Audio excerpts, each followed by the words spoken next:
राम राम, जय हिंद। तो एक सवाल कई बार ये पूछा जाता है कि अगर लंबे समय तक हमें पढ़ना हो तो हम क्या करें। मतलब कि हम अभी 2-3 घंटे पढ़ रहे हैं, इसको हमें 8-10 घंटे तक ले जाना है, तो हमें क्या करना चाहिए। देखो, सबसे पहली बात, एक चीज़ जो हमेशा हर चीज़ में काम आती है, हर एक फील्ड में काम आती है, वो क्या है। वो बात ये है कि तुम्हें हर काम धीरे धीरे ही करना पड़ेगा।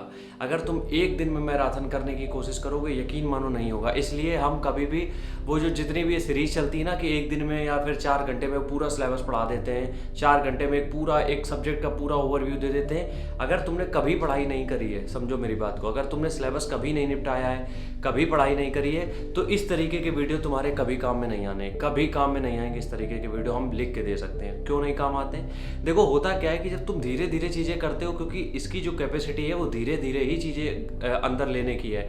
अब इसका मतलब ये नहीं घंटा तुम पूरी किताब एक दिन में चाट जाओगे तो पूरी याद हो जाएगी, नहीं होने वाला ऐसा कभी। तो अगर तुम्हें लग रहा है कि तुम्हें अपनी पढ़ाई के जो घंटे हैं, जो जितने घंटे भी तुम पढ़ रहे हो उससे इंक्रीज करने, थोड़े से बढ़ाने हैं, तो सिर्फ एक ही चीज़ काम आएगी, वो है बहुत धीरे धीरे पढ़ाई को स्टार्ट करना पड़ेगा। देखो, अगर मान लो आज तुम्हारा पहला दिन है, तुम्हारा टारगेट ये है कि तुम्हें 10 से 12 घंटे तो मिनिमम पढ़ना ही है, तो आज जब शुरुआत कर रहे हो, पहला दिन है, तो 2 घंटे का ही टारगेट बनाओ और हर टारगेट को कम से कम 5 दिन तो दो। 5 दिन उसमें जब तक सस्टेन ना करो तब तक आगे ना बढ़ो।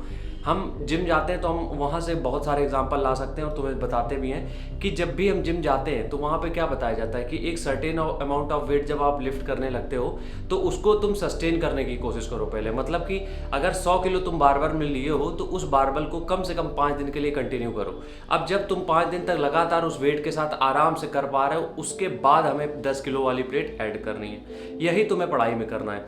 पहले ये देख लो कि 5-6 दिन तुम उस तरीके से उसमें इन्वॉल्व हो जाओ पूरी तरीके से। मतलब कि 5-6 दिन तक तुम उस शेड्यूल में फिट हो जाओ, 2 घंटे 2.5 घंटे जितना भी है तुम्हारा।